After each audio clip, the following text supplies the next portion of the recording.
It's great to see Zach Lowe back. He just published his first podcast of the season, and this was an independently produced video that he uploaded to his Twitter account, and it's already gone viral. In over 2 hours, he's got 1.8 million views, 17,000 likes, 2,600 retweets, and 853 comments.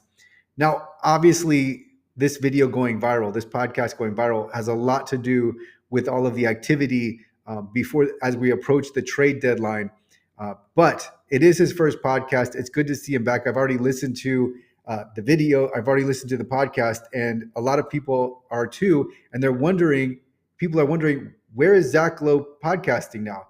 And he's not. It's just this was just a video that he uploaded to Twitter. But it's something that I've been very interested in. I've actually made a video about this. Is where is Zach Lowe going to go next after ESPN fired him or whatever you want to term it? They let him go, whatever it was.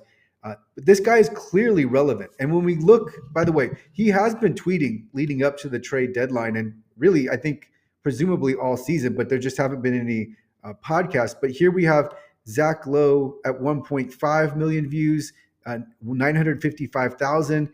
And those were also near the trade deadline. I think those were 14 hours ago. But then here, 319,000, 655,000, 383,000 views, 446,000 views, 527,000 views.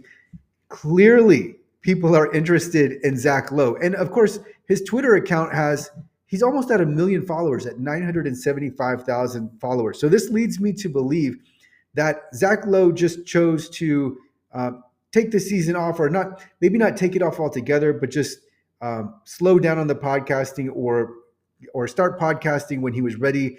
Obviously, this would be a great time to start to have your first podcast, and so he went ahead and published this video. But Zach Lowe is someone who's very interesting to me because surely someone can monetize him, or if it's not through a platform, that then he can create his own YouTube channel and or his own website and publish from there.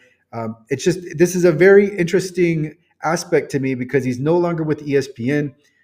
I think it's obvious. It's obvious to me that he just likes to focus in on basketball and do what he does best, and so he probably doesn't want to concern himself too much with the monetization aspect. But I made a video about this earlier. I thought he would be the perfect fit for the Ringer, and maybe it just didn't work out financially, or maybe he just decided to take off time and he's going to join someone when he's ready.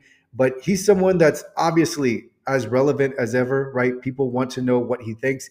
Another great podcast to listen to. So it will be very interesting to see what comes of Zach Lowe. And I think now he's back, right? He's already shown the continual interest. It didn't go away just because he was no longer he no longer had to podcast for his job, right? Still interested. And now we see, because of all of the news, he finally came out with his own podcast, and it was really good, right? He's just a relevant figure in the NBA community, and it would be great to see him publish again. I'd love to see him under the Ringer or publishing independently in his own YouTube channel. So we'll see what he ends up doing. The financial part of this, the business part of this, the business aspect of this is very interesting to me because I'd like to see how things play out. So it's unlikely that we'll get any numbers when he eventually does, when he does end up podcasting, whether it's through his own banner or through the Ringer or another platform.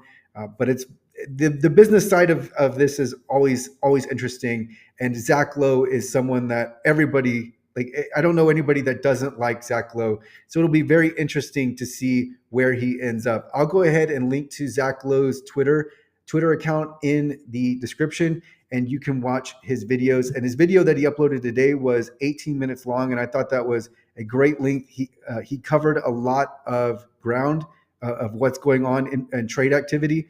So great listen, and I will link to his Twitter and the post in the description.